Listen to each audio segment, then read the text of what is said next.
प्रीतमगढ़ के राजा खड़क सिंह बहुत ही अय्याश और मजाकिया किस्म का राजा था। अपनी दो दो पत्नियों के रहते हुए नर्तकियों के साथ मुजरा सुनता रहता था। इसका फायदा डाकों के सरदार चंपन सिंह ने उठाया। वो धीरे धीरे सरताजपुर का गांव का लगान वसूल कर राजा को देने लगा। कुछ ही सालों में चंपन सिंह इतना मजबूत हो गया कि राजा भी उससे डरने लगा।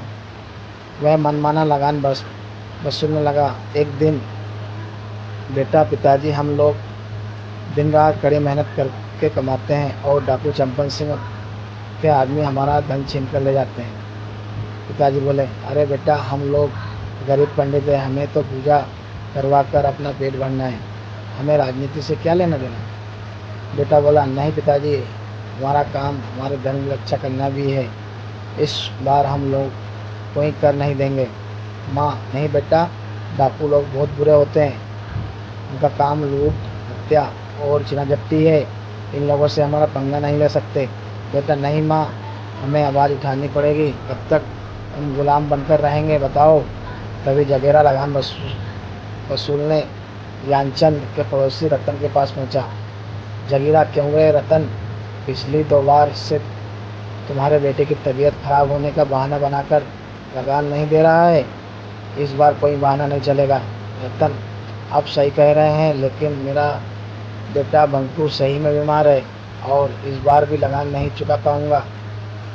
जगीरा, रतन, मैं कुछ नहीं जानता कि तुम और तुम्हारे परिवार का क्या होगा, मुझे तो बस लगान से मतलब है और वो तुम्हें देना ही पड़ेगा, चाहे तुम जी कर दो या मर कर दो। तभी बंकू को खून की उल्टी आती है। सुनीता, बंकू की माँ, ये लो मंगलसूत्र और जाकर लाला से उधारी लेकर बेदीदी से दवा ले आओ। जगीरा मंगलसूत्र के हाथों से छीन लेता है। जगीरा, चलो, अब तक का लगान तो इससे चुक जाएगा और हाँ, आगे से लगान के पैसे समय पर देना। अभी तो मैं जा रहा हूँ, जल्दी ही दूसरा लगान लेने आऊँगा, समझे। सुनीता, मालिक, हमारा बच्चा मर जाएगा, मंगलसूत्र दे दो, ये मेरी सुहाग की आखिरी निशानी बची है।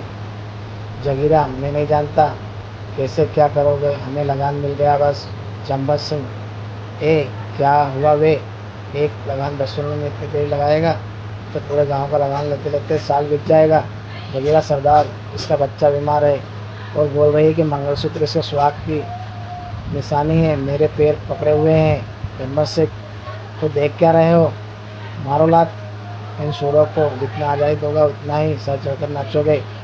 अगर पैसा नहीं है तो सुंदर काया तो है ना, कहो कि शाम को हवेली पर चली जाए, लगान माफ़ कर देंगे। बंकू एक पत्थर उठाकर चंपन सिंह को मारता है। बंकू, कुत्ता, तेरी माँ को गाली देता है, मैं तुम्हें नहीं छोड़ूंगा। पत्थर जाकर सीधा चंपन सिंह के सीने में लगता है। जगीरा सुनीता को जोर से एक लात मारता है और बंकू को उठाकर वहीं पटक देता है। बंकू एक बार फिर खून की उल्टी करता है। रतन, माफ़ी मालिक, माफ़ी, बच्चा है, माँ के बारे में गंदी बात सुनकर तहस तहस में आ गया। मालिक, जगीरा, इस हरामजादे की इतनी हिम्मत, इस सरदार पर पत्थर चलाएगा, इसको जिंदा रहने का कोई हक नहीं है। सुनीता, मालिक, अपना बच्चा समझकर छोड़ दीजिए, मालिक, मेरे घर का इकलौता दीपक बुझ जाएगा। चंपन सिंह, ठीक है, ओए जगीरा, छोड़ दे इसको, इसे ले चल उठाकर। दीपू का खून खोल जाता है और चंपन सिंह की ओर दौड़ता है। दीपू, दुश्मन, मैं तुझे नहीं छोड़ूंगा, ये ले। इतना कहकर दीपू एक लाठी चंपन सिंह को मारता है। तब तक जगीरा और उसके गिरोह के अन्य डाकू दीपू को पकड़कर मारने लगते हैं। चंपन सिंह, रुक जाओ जगीरा, इसने डाकू चंपन सिंह पर हाथ उठाया है और एक नहीं, इस गांव के 2-2 लड़के आज हम पर हाथ उठा रहे हैं, इसकी सज़ा इन्हें मिलेगी। चलो, इसे हवेली पर ले चलो, वहीं हम इसकी सज़ा सुनाएंगे और उस लड़के की माँ को भी हवेली पर ले चलो।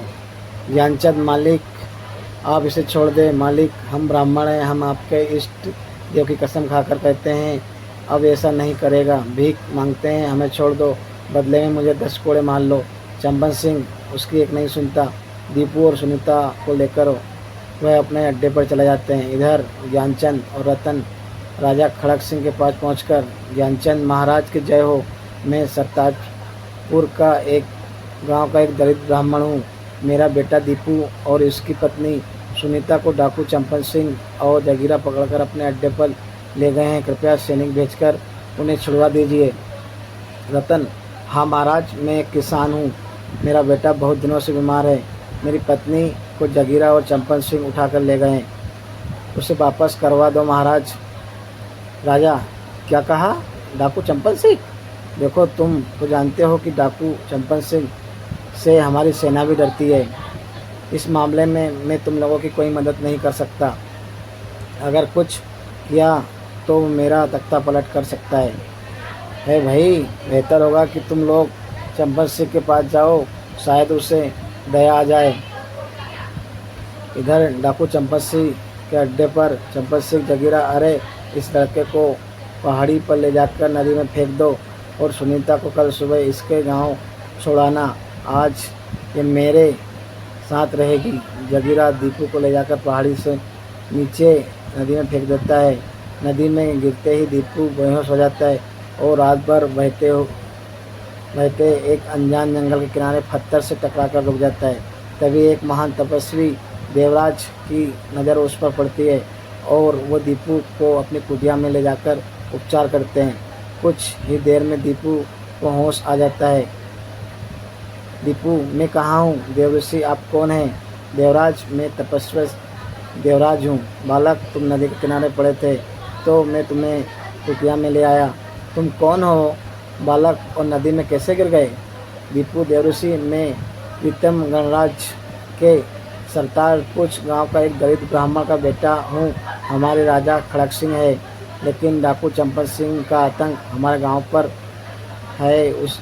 उसने हम सभी गांववासियों को जीना हराम करके रखा है। दीपू तपस्वी देवराज को सारी बात बताता है। देवराज: दीपू, तुमने एक निर्भीक ब्राह्मण का कर्तव्य निभाया। हम तुम्हें वरदान देते हैं कि अन्याय के खिलाफ तुम जो भी काम करोगे उसमें सामने वाले की आधी ताकत तुम्हारे अंदर आ जाएगी। दीपू जंगल से होता हुआ अपने गांव की ओर चल देता है, लेकिन तभी उसके सामने जंगल का राजा शेर आ जाता है। दीपू: देखो शेर भैया, मुझे गांव वालों को बचाने जाना है, मुझे छोड़ दो। शेर: हाथ में आए शिकार को यूं ही नहीं जाने दूं। मुझे बेवकूफ़ समझा है क्या? दीपू: देखो भैया, ऐसे है कि मैं बहुत गुस्से में हूँ और गुस्सा मत दिलवाओ, बता रहा हूँ, नहीं तो मैं तुम्हारे लिए ठीक नहीं होगा। शेर: अच्छा, चूहे को भी गुस्सा आता है? तुमने एक शेर को ललकारा है, अब देख तुम्हें कैसे मैं चट जाता हूँ, देख। शेर पूरी ताकत से दीपू के ऊपर छलांग मारता है, लेकिन दीपू पहले से चौकन्ना था और पूरी ताकत से उसने एक मुक्के शेर के जबड़े पर दे मारा। शेर की आधी शक्ति दीपू में आ गई थी, इसलिए शेर कुछ दूर जाकर गिरता है। शेर की दहाड़ से पूरे जंगल के जानवर इकट्ठा हो जाते हैं। दोनों में भयंकर लड़ाई शुरू हो जाती है। आखिरकार दीपू जीत जाता है और शेर को हार मान लेता है। शेर: मुझे छोड़ दो बालक, तुम जो कहोगे हम हमारी प्रजा तुम्हारे लिए करेंगे। दीपू: तो ठीक है, तुम और सभी जंगल के जानवर हमारे गांव को डाकुओं से छुड़वाने में मदद करोगे। शेर: ऐसा ही होगा। दीपू: चील, तुम जासूस से कर बताओ कि चंपन सिंह का गिरोह कहाँ पर है। जब हम चंपन सिंह से लड़ रहे होंगे तभी तुम ऊपर से पैसों की बारिश कर देना, ताकि डाकू लोग पैसे लूटने लगे और हम आसानी से उसको बंदी बना सकें। शेर: वाह, अच्छी योजना है, मुझे तो डाकुओं का भोजन भी मिल जाएगा। दीपू: बंदर मामा, आप पहले से ही सभी साथियों के साथ पेड़ों पर रहेंगे, मौका मिलता ही डाकुओं का हथियार उठाकर भाग जाना। शेर: गजब, मुझे भी हथियार का डर नहीं रहेगा, निहत्थे डाकुओं का स्वादिष्ट भोजन, मज़ा आ जाएगा। दीपू: कोयल बहन, तुम्हें जैसे ही कोई गड़बड़ दिखाई दे अपनी मधुर आवाज़ से हमें सूचित करना। गांव में ज्ञानचंद: अरे बेटा, जिंदा है तू? ज्ञानचंद: अरे ओ दीपू की माँ, सुनती है, ज़रा बाहर तो आना, देखो कौन आया है। दीपू की माँ: आपको कई बार कहा है कि दीपू का नाम ना लो, मुझे उसकी याद आती है। दीपू की माँ: अरे मेरा लल्ला, तू जिंदा है? मैंने तो आस ही छोड़ दी थी। ज्ञानचंद: हम कल सुबह ही गांव छोड़कर चले जाएंगे, नहीं तो चंपत सिंह डाकू को जिंदा नहीं छोड़ेंगे। दीपू, पिताजी, अब हम नहीं, चंपत सिंह और उनके डाकू हमारे गांव को छोड़कर जाएंगे। दीपू की माँ, नहीं बेटा, हम लोग उनसे जीत नहीं सकते, वे हथियारों से हम सभी की मौत को घाट उतार देंगे। पिताजी की बात मान ले दीपू, हम लोग चलते हैं कहीं दूर जगह। अरे जिंदा बचे तो कहीं भी रहकर अपना गुजारा कर लेंगे। ज्ञानचंद, हाँ बेटा, उस दिन सुनीता जगीरा को दांत काटकर भागकर जंगलों में जा छुपी। चंपन सिंह और उनके डाकू रतन के घर पर आए और सुनीता के ना मिलने पर दोनों माँ बेटों को मारपीट कर गांव से निकाल दिया। दीपू ज्ञानचंद को अपने साथ हुई घटना के बारे में बताता है। ज्ञानचंद और विजया को विश्वास दिलवाता है कि वो जंगल के उसके साथी मिलकर डाकुओं को गांव से मार भगाएंगे। दूसरे दिन सुबह में कोयल आकर कूकने लगती है। दीपू, पिताजी, लगता है खबरी ने डाकुओं को बता दिया कि मैं आ गया हूँ। दीपू, कोयल, तुम जाकर जंगल में खबर दो। तभी चील आकर बताता है कि चंपत सिंह अपने सभी डाकुओं के साथ गांव की तरफ आ रहा है। इधर कोयल के कहने पर शेर सभी जानवरों को लेकर सरताजपुर गांव पहुंच जाता है। तभी गांव वाले घबराकर इधर उधर भागने लगते हैं। दीपू, ग्रामवासियों, जंगल से ये जानवर हमारी मदद के लिए आए हैं, आप लोग घबराए नहीं, अपने अपने घरों में सुरक्षित रहे। शेर बोला, बोलो बालक, अब हमें क्या करना है? दीपू, सबसे पहले शेर भैया, आप लाला के घर जाकर उससे हड़काकर पैसे ले आओ और चील को दे दो। फिर सभी जानवरों के साथ छुपकर डाकुओं आने का इंतज़ार करो। शेर, चलो, ये काम तो मैं यूं ही कर दूंगा। शेर जैसे ही लाला सेठ के घर जा घुसता है, पूरे घर में हड़कंप मच जाता है। सारे नौकर इधर उधर भाग जाते हैं। सेठ तिजोरी छोड़कर कमरे में बंद हो जाता है। बंदर मामा जाकर उसमें से सारे पैसे लेकर एक कपड़े में बांधकर चील को दे देता है। तभी कोयल कूकने लगती है। चंपत सिंह जगीरा और डाकू के साथ वहां पहुंचता है। चंपत सिंह, पंडित जी, हमें मालूम है कि तुम्हारा बेटा जिंदा बचकर आ गया है। चुपचाप अपने बेटे को सरदार के सामने ले आओ, नहीं तो हम तुम्हारे घर को आग लगा देंगे, समझे? दीपू, मैं तुम ही लोगों का इंतज़ार कर रहा था। अरे तू क्या निकलेगा, मैंने तुम्हें बिल से निकालने के लिए जानबूझकर तुम्हारे पास खबर पहुंचाई थी। चंपत सिंह, अच्छा, तो चीटी के भी पर निकल आए। ए जगीरा, पकड़ कर लाओ इस पंडित के बच्चे को। आज सभी गांव वालों के सामने इसे जिंदा जलाएंगे ताकि आज के बाद कोई सर नहीं उठा सके। दीपू, अरे जगीरा, फिलहाल तो अपनी जान की फिक्र कर। दीपू, साथियों, आक्रमण! पेड़ों पर से अचानक बंदर सारे कूद कर शोर मचाते हुए डाकुओं पर टूट पड़ते हैं और उनके हथियार लेकर पेड़ पर भाग जाते हैं। तभी सभी जानवर एकाएक डाकुओं पर आक्रमण कर देते हैं। शेर को देखकर सभी जान बचाकर इधर भागने लगते हैं। तभी चील ऊपर से पैसों की बारिश कर देता है। डाकू लोग पैसा लूटने लगते हैं। चंपत सिंह, अरे हरामजादो, अरे पैसा छोड़ो, युद्ध करो। शेर कई डाकुओं को घायल कर देता है और उन्हें खा जाता है। सारे डाकू मारे जाते हैं। दीपू भागता, कहाँ है कमीने, ये ले मेरी फौलादी मुक्का। चंपत सिंह, मुझे छोड़ दो, ये शेर मुझे खा जाएगा। वो कुछ सोच पाता उससे पहले सारे जानवर उस पर टूट पड़ जाते हैं। जगीरा के साथ चंपत सिंह भी मारा जाता है। दीपू, गाँव वालों, सभी अपने घर से बाहर आ जाओ, सारे डाकू मारे गए हैं। अब हमारा गांव दरिंदों से मुक्त हो गया।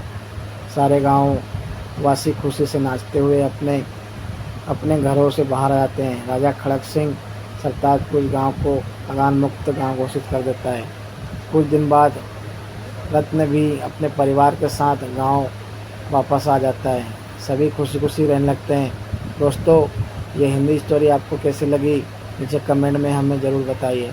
अगर आप हमारे चैनल पर पहली बार आए हैं तो चैनल को सब्सक्राइब करें और बेल आइकन को दबाएं। जय माता दी। इसी प्रकार की वीडियो को देखने के लिए हमारे चैनल को सब्सक्राइब करें, बेल आइकन दबाएं ताकि हमें आपका मोटिवेशन मिल सके और हमें इसी प्रकार के वीडियो आगे भी आपके लिए लाते रहें। जय माता दी।